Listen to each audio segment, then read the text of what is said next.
Hey everyone, welcome back. I'm Rob Adams of the Actors Workshop, and you are in the Abyss. So, we are in week 2 of the horror films I am watching, and I'm trying to attach a theme to the movies I'm watching. And, it's funny, it's kind of like what we talk about with acting when we're in class and so on, that it's an instinctive thing. I really don't know the theme until I start to do the episode. And it just kind of hit me that, for example, last week we talked about the soul, that these actors just live the roles and it reflected in their eyes through their soul. The windows to the soul are the eyes, right? And it just kind of made sense. Well, this week, after going through these movies and watching people deal in these situations and these different types of films that I watched, I think I'm going to go with the theme of reality today, that these people are living in this reality. And we always talk about that our job as actors is to live in this fictitious reality, and this has to become our reality at the moment or at this period of time. And when you deal with things that are supernatural or something that would, oh my God, that would never happen, you have to really, really, really, really, really deal in the moment now. It really has to become your reality. Because if it's not your reality, you are playing the idea or the what ifs. Well, if I was in this situation, the truth is you really don't know what you would do until you're doing it. And we talk about this quite a bit in class. Like, think about in life where you kind of plan, you have to go talk to your boss, or you have to, sit down with a friend, or whatever it is, and you kind of pre-plan in your head how you are going to have this conversation. The points you want to get across, the things you want to say, all of those things. And then you sit down to have the conversation and it goes nothing like you planned. And that is because the mind does not compute the other person or persons you're going to be dealing with. It only computes what you want to get across. And then all of a sudden, they give you something back and it changes you. And that's why it never goes the way that you think. So as an actor, if you're playing what you think you would do or the ideas of a situation, especially when it's so different or something that would never happen in real life, it would only happen in the movie world, you can't work from the ideas, because then you're shutting off the other actors and you're not living in the moment. If you understand what you're supposed to do, you understand the situation, you know your dialogue, you're prepared, and now you're open to go, it just happens and it becomes your reality, because this is what you're dealing with. In this moment of time, this is what I'm dealing with. And if you can get to that point of reality, even when it seems so ridiculous, you have a chance. And that's why you've got to shut off the brain. You cannot use your mind. You have to use what's inside. So kind of connected to what we're talking about, it's in these people, it's in their soul, and that's why it reflects in their eyes. It's also connected to reality. It's also their reality. So it's kind of going hand in hand. So it's a nice segue into this week's episode, because reality is what it is. So going forward here, I'm going to talk about the 7 movies of the week, starting with the first one of last week, which is The Island of Lost Souls. And it's based off of the book by H.G. Wells. Some may know the modern remake of it. It's called Island of Dr. Moreau with Marlon Brando and Val Kilmer. But what's cool about this is 1932, and it's actually considered one of the first horror films. Dracula, Frankenstein, Nosferatu, Phantom of the Opera, which were silent films, they came out, I think Phantom of the Opera was 25, Nosferatu, I don't know the year. Those were the silent films, and then 31 was Dracula and Frankenstein. Those were considered more monster movies. This was the first true horror film. And what's cool about this is the original negative of this film is lost. So Criterion, through 3 different sources, was able to put together the film, scan it in 2K, I believe, and recreate the film. And it really goes through without a blip. It is an interesting story. I don't know if you guys know the story or not, but basically Dr. Moreau is creating humans from animals. And he has his own island where he basically is working from. And that's basically the gist of it. You guys can watch the film. But if you get the chance to watch Island of Lost Souls, I think this is the one you really got to check out, especially because it was lost. And to be able to have the opportunity to sit down and now really watch this film and be able to experience it, it is so worth it. The remake is not even close. Don't even bother. This is the one to watch. Bela Lugosi is in it, but he's not the lead. Charles Laughton's the lead, very famous actor of that time period. But just a great, interesting film. And once again, Criterion really brought it back and makes it worth the watch. That was last Thursday. So Friday, I went Child's Play. And I know what you're thinking. Wait a second, Rob. Didn't you say that you are watching movies you've never seen before? I've only seen parts of Child's Play, as crazy as that may seem. I've seen all of 3, for sure. Parts of 2, so I probably will visit that through these things. But I'd never seen this. I've only seen it in parts. And this kind of plays into that reality. If you were playing the idea that a doll is trying to kill you or chase you or attack you, it can't be real. Right? You have to be able to deal with it as a reality.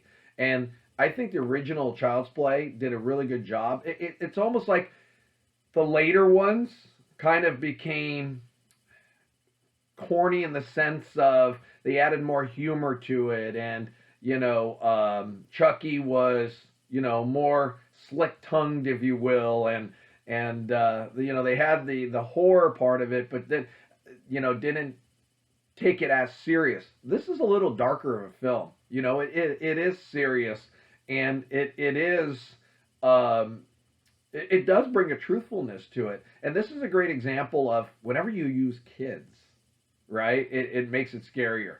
But I think Brad Dourif does a great job, as the voice of Chucky.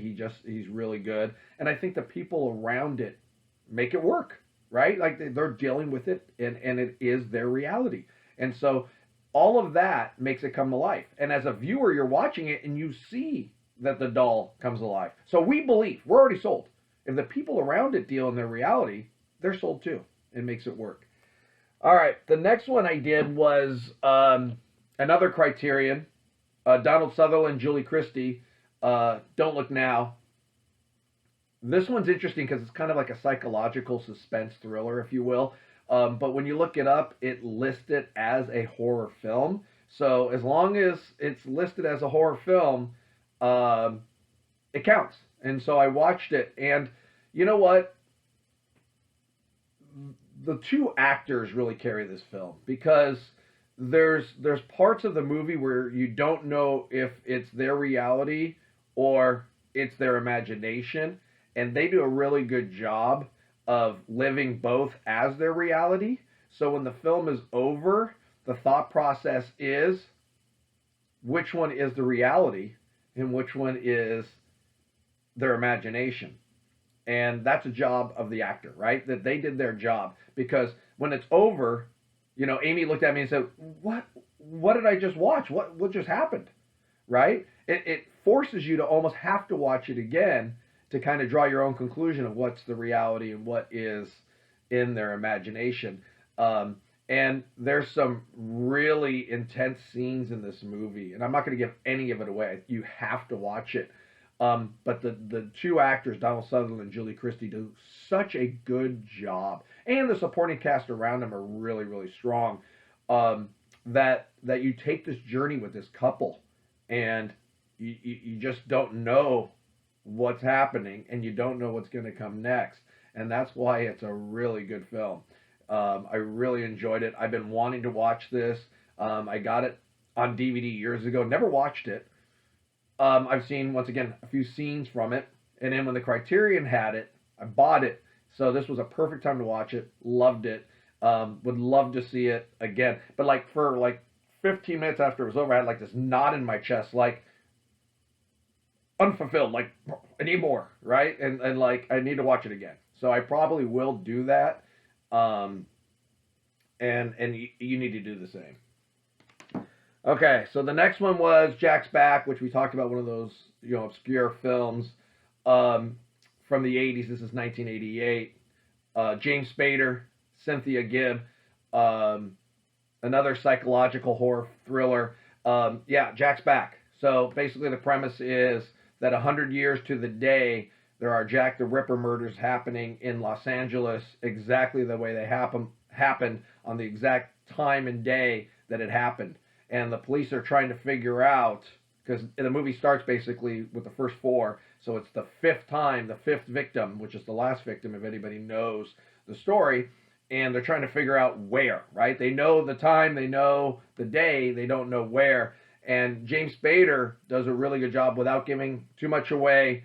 He does a really good job of being James Spader, and so you believe what you're watching. And he's different at the beginning than he is later on, and he's still James Spader. What they do to make him different is how he dresses, and that's it. Once again, for the viewer, oh, I got it. But for the actor, just be James Spader. Cynthia Gibb, she was really good at this period of time. Did Youngblood with Rob Lowe, did this film. She's there's a likability about her. She has a charm about her. She draws you in. She's a perfect co-star for a film like this. So a good film, a good twist on a historical, figure, serial killer, and you put it in a movie and it has the terror. Okay. The Return of the Vampire, another one I talked about of horror films I wanted to watch. Bela Lugosi. Because this is not a Universal film, they don't call him Dracula. His name is Tesla. But by all accounts, this is a sequel to Dracula. This is 1943. That was 1931. And everything about it is the feel of the Return of Dracula. They just couldn't use the name because of the rights. But I really enjoyed this film. And it's funny because there's clips I've seen of different things from this movie. Did not realize they were from this movie. Like, for example, in the Iron Maiden video, The Number of the Beast, they use old horror film clips. And there's one of a werewolf. And I never knew where that was from. It's from this. So as soon as I saw it, I'm like, oh, I know what that shot is. So it's kind of cool to see that kind of stuff put together. And I also love that one of the bands that is one of my favorite bands of all time, Iron Maiden, is using clips of movies that I love. It just makes my world of the things I love even better because it's all connected. A really enjoyable movie. The actors were really good. The story is really strong. And like I said, if you watch it from the standpoint of it being a sequel, you'll love it. It's really good. But you got to watch First Dracula before you can appreciate the faux sequel. But a really good film. Definitely worth a watch. All right. So then on Tuesday, this past Tuesday, I watched Boris Karloff in The Body Snatcher. Bela Lugosi is in this as well, but he has a smaller part, kind of like Island of Lost Souls. Basically, Boris Karloff is a grave robber of fresh bodies to give to this doctor he knows to use as a specimen for his medical school. Now, there's twists and turns I don't want to give away, but another classic monster actor played Frankenstein, played the Mummy, where you don't get a lot of dialogue from him. In this, you get a ton of dialogue, and you really get a chance to see how good of an actor Boris Karloff was. Once again, Bela Lugosi, understanding how he was casted, and that became his reality. So even when he wasn't Dracula and he was playing, part animal, part person in Island of Lost Souls, or in this where he's playing an assistant, he still looks and sounds like Bela Lugosi, and you kind of get that eerie feeling with him when you see him because he just has that look, and because he is that guy, right? Boris Karloff's very similar. Right now, in The Mummy, he's wrapped up or he has the makeup on as Karis. In Frankenstein, he's green, and even though it's in black and white, we know what Frankenstein looks like. But in this, he's more himself, straightforward, and he just, once again, he believes in what his presence brings to the camera, and he uses that. And you can't take your eyes off of him when he's in shots. He's just so relaxed. He's so confident. He's so Boris Karloff. And it was really cool to see him have this much dialogue. And the twists and turns in this, it is kind of a suspense kind of horror film, but done in a way that is really strong. And I really enjoyed the film once again. I like these older films that were not as popular, or a little obscure from the day. And I love to watch these older actors who had these monumental roles that when I was growing up, I only knew them as Dracula. I only knew them as Frankenstein. To be able to see them in different roles and go, wow, these guys really had acting chops. Were they limited? Yes, they were. Were they typecast? Yes, they were. But they knew what they were. They went and did it and were very convincing in those roles. And that's what makes it work, right? And it's another one that I highly recommend because it's just Boris Karloff. I mean, there's other actors, like I said, and they all do a great job. But just when he's on screen, it's so fun to watch him. All right, so the last one here I have is the Invisible Man pack again. So last night I thought I'd have some fun, and I watched Abbott and Costello meet the Invisible Man. There's a couple of them. The original was Abbott and Costello meet Frankenstein, which I've seen several times, love it. Then I have this one, Abbott and Costello meet the Invisible Man.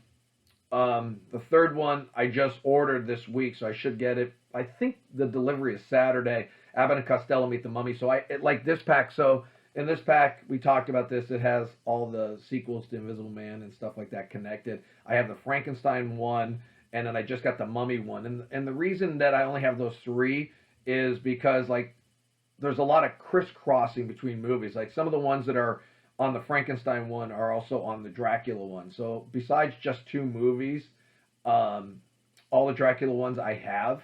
So I have to decide, do I want to spend the money just to get two movies that I don't necessarily... One is the daughter of Dracula, or Dracula's daughter, and then I think the other one is the son of Dracula. Do I really need those movies? We'll see. Same goes for the Wolfman. There's just a couple on there that I don't have. Do I want those? I have to decide. But the Mummy one had 5 films I do not own, plus Abbott and Costello meet the Mummy. So the last one, and I'll have to hunt it down, is Abbott and Costello meet Mr. Hyde, Dr. Jekyll and Mr. Hyde. And for those who don't know who Abbott and Costello were, hopefully you would know who they are. They're one of the greatest comic legendary teams in the history of film. And they're just so good. They have such a great, Bud Abbott really knows how to be the straight guy. And Lou Costello really knows how to be the funny guy, right? And together it just works. And it is a formula, and it is a shtick, right? But they do it so well that I could literally hear myself laughing out loud. Even Tyler sat down, was watching a little bit of it, and started laughing. They're really good. So, like I said, I've seen the one where they meet Frankenstein, and that's more traditional, right? They're literally meeting Frankenstein, the Wolfman, and Dracula on that one. And Dracula is played by Bela Lugosi. Wolfman is played by Lon Chaney Jr., so the originals are there. And so they're really just seeing those monsters. In this one, it's a twist on the Invisible Man.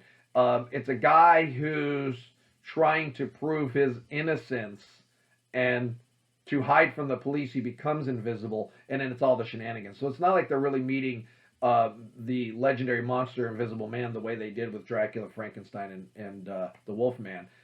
It's a different twist, and I like that. I'm glad it wasn't just, okay, we're going to take what we did before and do it again with the Invisible Man, and we'll do it again with the Mummy, and do it. So they did it differently, and the way it's done and the way it's used was terrific. And like I said, found myself laughing out loud, but yet still has that kind of mystery, dark horror to it, monster movie feel to it, but at the same time has the comedy, which was a lot of fun. It was a good breakup from the films I've watched so far, and it makes me look forward to what the Mummy film, Abbott and Costello meet the Mummy, is going to be like, right? How are they going to do that? Is it going to have, a more original story, or are they going to go back to the monster feel? So I'm looking forward to that. But that was the one I watched last night to complete the week. All these movies are great.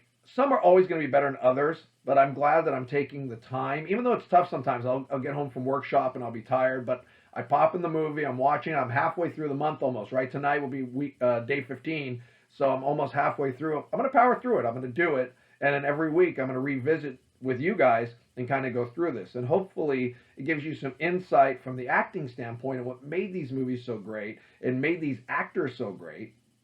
And then on the flip side, okay, hopefully it makes you guys want to watch some of these films and you venture out beyond the typical movies that you've seen through the years, horror film wise, slasher film wise, etc., and gives you just something a little different. So hopefully you take a little bit from this one way or another, or both. You know, I want to watch that. Plus, that's interesting, the reality part of it. But you know, you make the decision. Once again, I appreciate the comments. Keep them coming.